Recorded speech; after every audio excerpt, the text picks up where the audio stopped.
Guys, ito pa, paalala po sa lahat. Marami pong mga vlogger, mga YouTuber na nag-i-scam review about Cloud1. So, wag po tayong maniwala doon kasi sila po, hindi po sila 100% na may kaalaman sa Cloud1. Kung sumali man sila, hindi rin po nila alam masyado. Parang tayo, di ba? Kahit sumali ka na, marami ka pang hindi alam. So, ganun din sila. So, walang lubos na kaalaman yan. Pangalawa, kumikita po yan sa views sa YouTube. So, normal po yan kasi malaking views po ang ibinibigay sa kanila ng Cloud1. Kasi lahat po na nag-i-invite ng Cloud1, halimbawa ako, nag-iisa lang ako. Pag nagtotok po ako maghapon, ilan ang audience ko minsan? May 10, may 5, may 7, minsan may 20 pa. So, sa isang araw, madami. So, lahat po yan, uuwi ng bahay at magre-review. Pupunta po yan sa YouTube.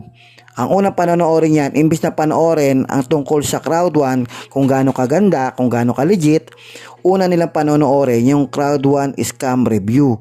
Kasi ayaw daw nilang maloko. Kaya lang, sad to say, doon po sila naniniwala sa review. Okay? Wala po silang malalim na kaalaman. At the same time, hindi po mga kumita yan. Kaya galit po yan. Okay? Tsaka iba rin po pagkakaunawa nila. So, gaya na sinabi ko, pag nakinig ka sa opinion nila, sa kanila ka susunod. Okay? Kasi 1 year ago, marami na po akong in-invite na nakinig po sa mga scam review. Armstrong naman, saka ibang bansa. So, lahat po yan hanggang ngayon, nagre-review. 1 year ago, maraming nakinig dyan na hindi sumali sa akin. 1 year after, may nangyayari na po maganda sa akin. Sila po, nandun pa rin po sila sa paniniwala dun sa mga review. Okay, so saan mo gusto maniwala sa review ng mga scam review daw, o doon ka sa mga tao makikinig na mga kumikita? Okay, ganun lang, makinig ka po sa mga kumikita, makinig ka sa may kaalaman, wag doon sa hindi kumikita. Kasi pag nakinig ka sa mga kumikita, kikita ka rin. Pag nakinig ka sa hindi kumikita, hindi ka kikita. O, kita nyo na? O, pag hindi ka kumita dito, hindi na tayo magkikita-kita.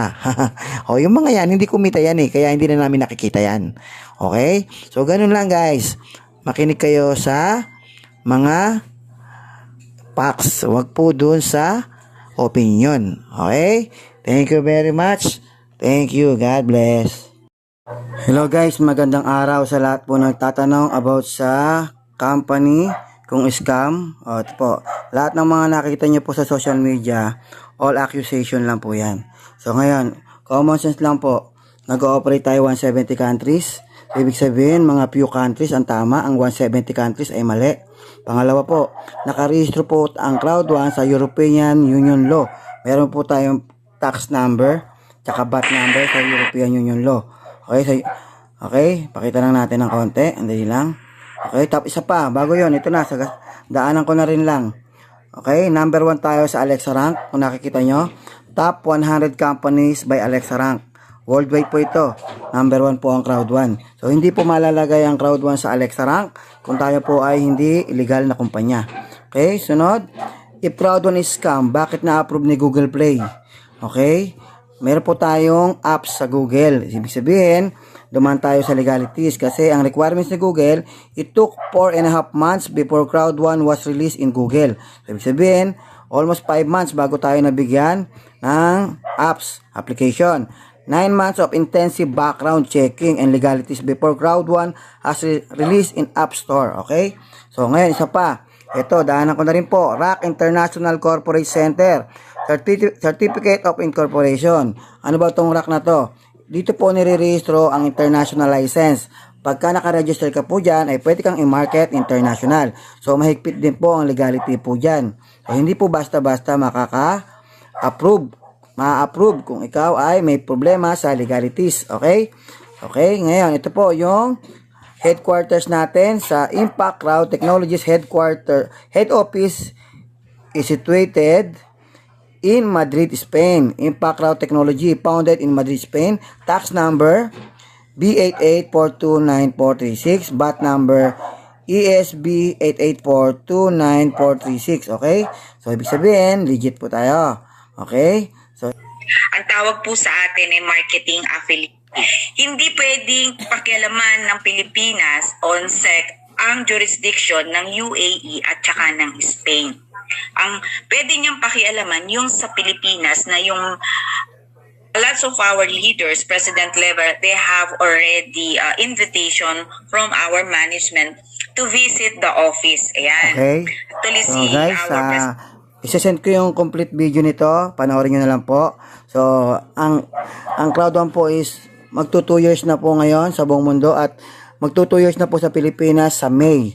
So, operating worldwide. So, palaki na palaki. So, guys, kayo na lang po mag-isip kung sino ba ang tama yung accusation ng mga few countries operating 170 countries po na nagsasabi na tayo ay legit. Isa pa po, pag-tie up sa atin ang Mixter. Okay, ang esports naman nakipag-tie up kay Mixter. Ibig sabihin, lahat ng social gaming platform sa buong mundo na kay Mixter na po, na kung saan nakipag-tie up po kay Cloud One. So, kung scam si Cloud One, hindi po sila makikipag-tie up. Live Trends, pinakamalaking po siya, hotel resort booking, parang Airbnb po, counterpart po siya ng Airbnb. Nakipag-tie up din po. Ang Apple Go, ganun din po, ang online casino po sa North America, Spain, Mexico, ay nakipag-tie up din po kay Cloud One. Epic Lotto po, isang malaking loto online sa Europe at US, nakipag-tie up din po kay Cloud One. Guys, kayo na po ang bahalang mag-isip kung ano yung tama at anong mali, opinion versus facts, so kayo na po bahala.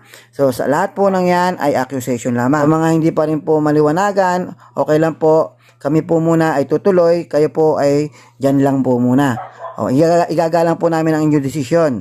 So, anong date ngayon? January 27 or 28, okay? 2021, okay? Businessforhome.org, ito po yon. Latest po ito. Kung yung nakita nyo sa businessforhome.org, matagal na po yan. Yan po yung mga na-issuean tayo. Siyempre, nire-report ng businessforhome.org yan. Pero it doesn't mean na habang buhay tayong may issue. Hindi po, nagkaroon lang po ng wrong accusation at ngayon po, naintindihan na po ng businessforhome.org, kaya po tayo ngayon ay nasa listahan na po ulit. Okay, from the list. Okay, ngayon po to listed. Okay, ito na po. Nasa listahan na po tayo. In fact, hindi lang po basta nasa listahan. Still number 1. Number 1 tayo, tapos na-delist, tapos binalik tayo, number 1 pa rin. Kasi bakit? Meron po mga hindi lang po pagkakaunawaan. Okay, ngayon binalik tayo ni businessforhome.org sa listahan. In fact, number 1 pa rin ulit. Okay, thank you guys. Po about Norway. Ang Norway po is a country po na napakahigpit at hindi po nila ino-honor lahat ng network marketing. So, hindi ibig sabihin pag scam kay Norway, scam na po sa buong mundo. Okay, gaya ng sinabi ko, few countries lang po yan at meron po silang kanya-kanyang batas. Ina-honor po yan at ginagalang po yan ni Cloud One. Kung ayaw sa Norway, so hindi ibig sabihin scam po tayo. Okay? Thank you very much. Hindi po Norway ang representative ng buong mundo. Okay? Thank you very much. Ito pa po pala, hindi ko nasagot kanina. Yung Cloud One Asia Pacific sa Pilipinas, sa SEC, ay na-issuean daw ng cease and desist order. Ganito po yan. Binigyan po tayo ng registration certificate ng SEC October 29, 2019. So, paano nangyari yun? Ibig sabihin na verify po tayo as marketing. Okay? Ngayon, sa Panabo Davao, nung May, ay may nagreklamo kasi yung mga nag-i-invite sa Davao sabi investment daw ang Cloud One. So ngayon nagreklamo sila dahil wala namang bumabalik na pera, akala nila investment. So hindi naman po, tayo po ay networking. Pag walang tao pumasok sa ilalim mo, wala kang income. So nagreklamo sila ngayon at hinahanap yung pera. Ngayon, sumakay sa issue ang SEC, sinakyan. Alam mo yung sinakyan? Sabi, scam daw kayo. Solicitation daw kayo, investment company daw kayo. So, ibig sabihin, kung investment company kayo, mag-comply kayo. Kailangan namin ng secondary license nyo para magtuloy kayo. O, ibig sabihin, hiningan tayo ng secondary license. Hindi pumayag ang Europe, ang mga may-ari ng Cloud One, kasi pag pumayag po sila, parang inamin na rin na investment company ang Cloud One. So, dahil hindi tayo nag-comply, nilagyan tayo ng cease and desist order. Pag meron kang cease and desist order, it doesn't mean na ikaw ay scam. Ibig sabihin lang ay hindi ka nag-comply. Bakit ka magko-comply? Kasi, bakit ka naman magko-comply kung hindi ka naman talaga investment company? In fact, contradict sa decision nila sa SEC Main. Sa SEC Main, may certificate kami. All of a sudden, biglang ngayon, scam na kami. Wala naman pong binago sa marketing plan. Okay, ngayon, dahil hindi nga po sumunod ang Cloud One, hindi nag-comply, kasi po, kailangan po ng 100 million, 50 million to 100 million ang cash bond na ibibigay pag ikaw po ay investment company. So, ibig sabihin, kailangan natin maglagay ng 50 million to 100 million sa SEC dahil tayo daw ay investment company. So, okay, yun yung kaakibat ng secondary license. Republic Act 2629 or 2926. Kung nagkakamali man ako, pasensya na. Basta, Republic Act po yun, ng batas, pag solicitation, pag investment company, okay, batas ng investment company, ay kailangan ng 100 million o 50 million to 100 million cash bond. So, hindi po nagbigay ang Cloud One. Hindi nag-comply. So, kaya nabigyan tayo ng cease and desist order. Ngayon, pinanindigan na po yan sa panabo. Ngayon po, nasa listahan na po yan. Kahit sa Google, masa-search mo yan. So, akala nila, scam tayo. Isa pa po, hindi po tayo pwedeng ipatigil. Ang kaya lang nila ipatigil, yung office natin sa Makati, sa Rockwell. In fact, sa Rockwell yun. Hindi ka mabibigyan ng office sa Rockwell kung ikaw ay hindi legit company. Nabigyan tayo eh. Ibig sabihin, na-verify talaga tayo. Okay? Contradict talaga ang decision. Okay? Kasi because of yung sinasabing scam daw. Okay? So ngayon, eto ngayon, Cloud One Asia Pacific po ang pangalan nun. Okay? Yung service center sa Makati. Ang Cloud One po, nakarehistro tayo as Cloud One Network Ltd as networking doon po sa Ras Al Khaimah sa Dubai. International Registered License. Okay? Ibig sabihin, pwedeng i-market international. At rehistrado tayo as Impact Cloud Technology as digital marketing sa Madrid, Spain. So, dalawang company po tayo. Digital marketing company natin ay Impact Cloud Technology sa Spain. Rehistrado tayo sa European Union Law. May VAT number, may tax number. At sa network marketing side, ang company natin ay Cloud One Network Ltd, which is nakarehistro sa Dubai, sa Ras Al Khaimah International Registry License. Ibig sabihin, hindi po tayo yung pinasara sa Makati kasi po yun po ay service center lamang. Kaya wala rin po silang grounds ang Philippines para tayo ay ipahinto. Okay? Thank you very much. Sana po naintindihan ninyo. Kaya po June 2 pa ang issue na yan. Hanggang ngayon po, palaki pa po ng palaki ang Cloud One. Mga NBA nga po, hepe, at kagrupo namin. Ako personally, meron po akong downlines na head commander sa Manila. Member na rin. NBI, si Major, huwag ko na sabihin pangalan. Lahat po sila kasi naiintindihan po nila itong paliwanag namin. O sana po maintindihan nyo rin po itong paliwanag namin. Okay, thank you very much po. Guys, ito pa pala. Okay, yung sagot doon sa nakalagay dito, hindi ko nasagot. Yung 5 million multa at 21 years imprisonment. Hindi po mangyayari sa Cloud One yan. Wala pa pong nangyayari. Bakit? Kasi po, hindi po tayo yung tinutukoy sa batas. Okay, ang tinutukoy sa batas na yon, yun po yung mga kapa. Yun po yung scam. Okay, 5 million multa at 21 years imprisonment. Okay, nakakulong na po yung mga scammer po ng mga investment company ngayon. Number 1 po yan si Baladjay. 90s po yan. 90s o 2000. Hanggang ngayon po nakakulong pa rin. Ngayon may mga bago na naman, yung sa kapa po. So, hindi po tayo yun. Yun po yung batas na yun. Hindi po para kay Cloud One yun. Kaya lang po inattach yan sa CDO ng SEC. Kaya po inattach para i-justify yung CDO natin. Okay, yung cease and desist order na nilabas nila para i-justify. Pero, until now, accusation pa rin siya. Kasi hindi pa rin po tayo yun. Okay?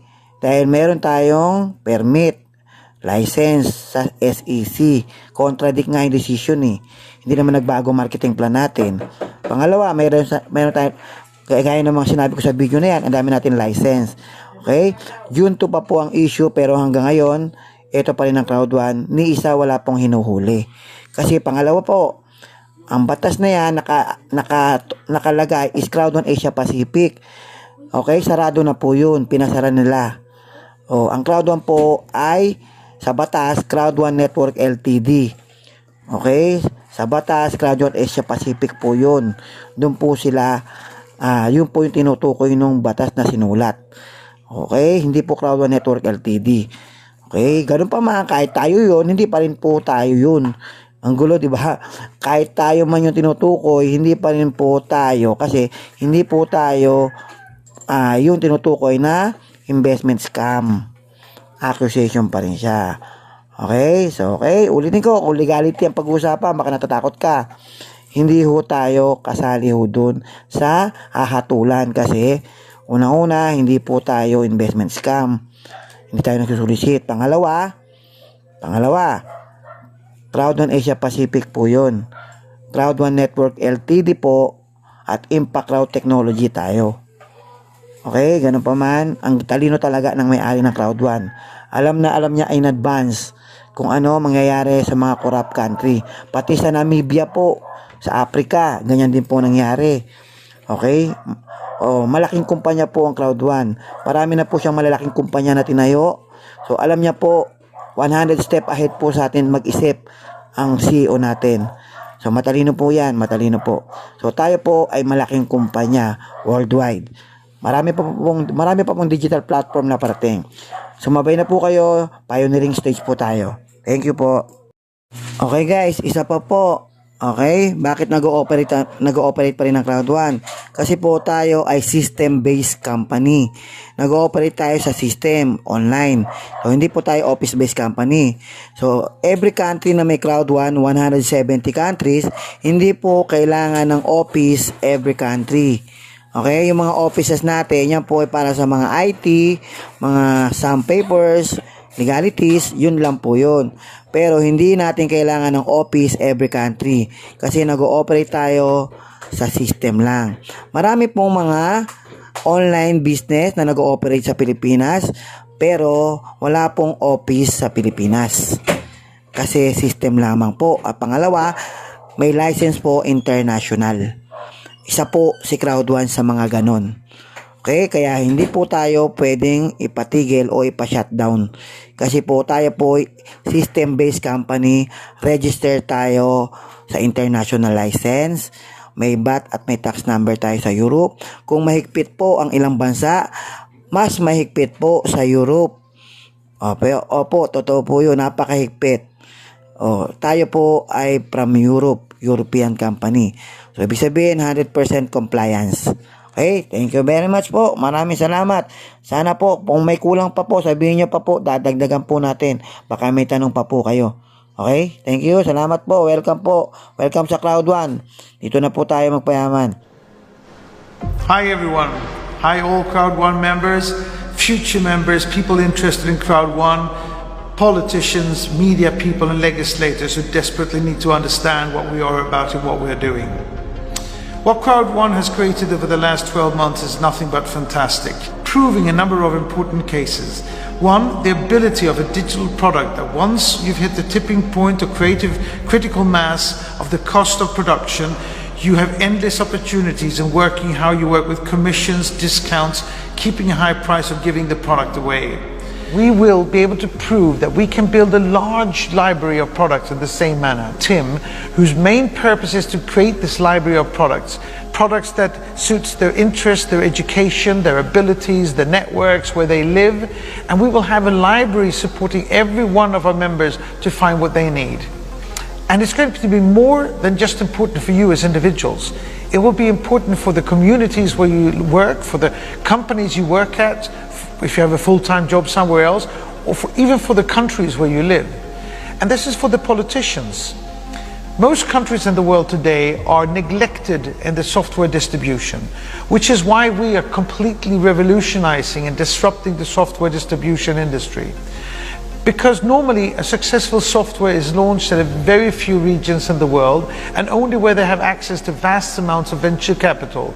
Venture capital that demands that they put this money into advertising in areas of the most richest countries in the world. Which means that many software take 15, 20 years to reach your countries.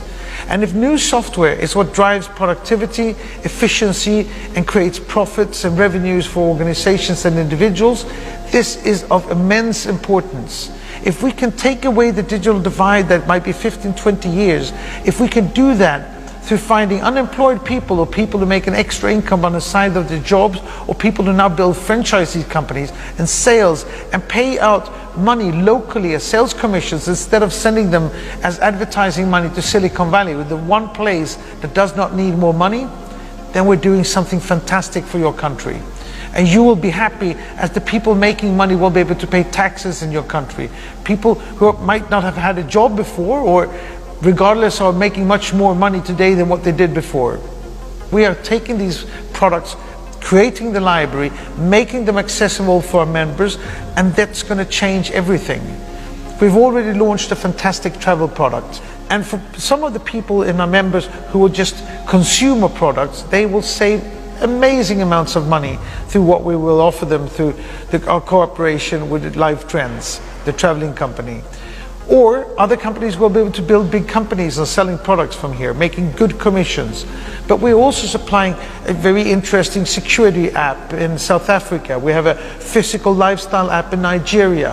And we will come with more and more product relevant to different regions, different legislations, to our members around the world in order to make everybody happy. And we say this is not, Crowd One has never sold a financial instrument. They have never promised return on investments because it's not a financial instrument. Everybody has to work hard. I work hard. I can promise you everybody at Crowd One is working hard, as they are in TIM and in ICT and in every country in the world. There is no such thing as a free breakfast. People that work hard, commit, are resilient, never give up, and do like we will, be long-term and sustainable, are going to find all the means they need to take themselves from where they are to where they want to be. And we will supply a fully compliant, fully transparent company for the world to admire as we disrupt the software distribution industry. Stay with us. Thank you.